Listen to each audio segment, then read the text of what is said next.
qıl. Adliya xizmati, ma'muriy xizmatlar uchun ma'lum miqdorda pul xarjlashga to'g'ri keladi. O mahkama shar'iyini saqlab qilish uchun bir qism boylikni sarf qilib o'tdi. Nayt o'shanki uning chiqimi bizning nazarimizda bak cho'ng hisoblanmasimi? Lekin yüksek darajada gullanmagan milyon aholi uchun aytganda bu haqiqatan bak ig'ir edi. O'tmishda Jungo bilan bo'lgan savdo bu joyning asosliq boylik manbasi bo'lgan edi. Jungo bilan Uyg'uriston savdo qildi desmay ishonmayman. Bu savdo uzilib qolgan chaqlarda yaqindik gap u vaqtlarda Jungo Uyg'ur savdosi yo'q, Uyg'urning savdosi Rossiya taraf O'rta Osiyo bilan bo'ladi. Bu sorunu üzülüp kalgan çağlarda Rusya ve Hindistan bilen bolgan savdo aloqalari gerçi biraz köpeygen bolsa mı bana gap. Lekin o ziyanın ordunu to'ldirishga yetmaydi.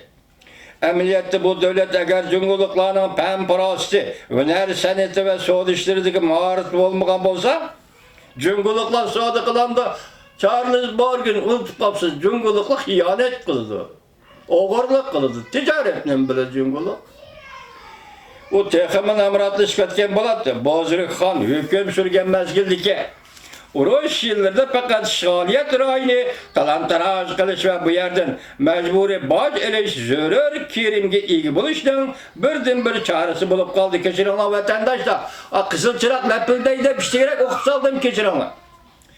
Yok be Kaşgariya'nın galiba kısmındaki raylarını sıla kılgandı. O raylarının devlet hazinesi de bir tiyen pulunun yokluğuna sazdı. Ama onu qandaq to'liqlashning amalini o'ylab topolmadi. O mushundaq mushkul ahvolga qolgan chaqda allaqachon ko'nirgan, ammo intayin unumli bo'lgan mundaq bir xil vaqtda shaharni qo'llanishga majbur bo'ldi.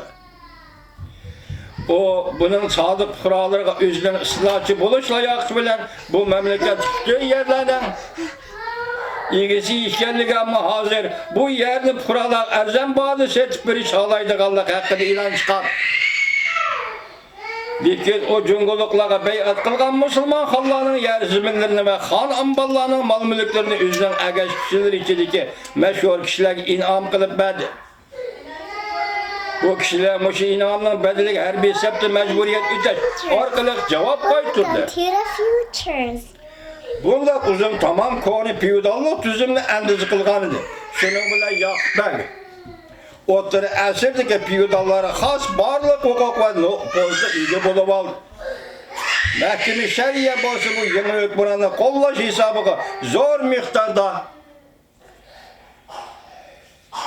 tartuq, inalaq erişdi və şununla muvaffaq kildiğən münasibətli saqlab qaldı.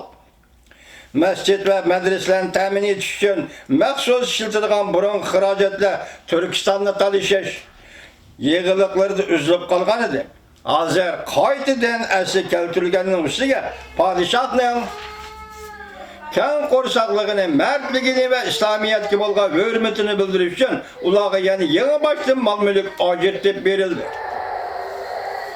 Yo'q, bag'na qadinasi do'sti, Shayxulislamning do'sti, Shayxulislamning toza omad kepti. Uning foydalanishi maxsus bir bog' ko'rsatib berilibdi. Qaraganda muşu Müslüman mullalar özleri erişken yeni hukuku ve üstünlüğü layık iş kılıvatkandak kılıdı. Kaşgarda capa çekip hizmet kılıvatkanlar arasında özlerinin dini cihetki menfaatini ve atalık gazının hakimiyetini müstakemleşlik gözlem halkına terbiyeleş ve özlerinin halk arasındaki tesirini kenayiş cihetlerde ularda uyuşqıraq koç çıxırıb atqan adam yox. Amma ən yaman bolğunu Yaqub bəyinin özünün kişilər qılğan ilgirki və keyinki yaxşılıqları yoki iltifatlarına tayinib özlük sadiq, qudretlik hərbiyle təbiqisi bərpa qilish yo'lidagi tirishchanligi mag'lub bo'ldi. Çünki onun agaşçılar için intayin az sandıklarını hesap kalmaganda öz aldığı yer zimin tasarruf qilish degan yeni kasb bilan shug'ullanishni xohlaydiganlar yo'q ekan. Ular yezigilik ve gezilardaki başka ilgili kişilere köngül bölüşte xalamaydı ekan. Ular yerlerinin hemmisini engelli köçmenlerge icari birimitip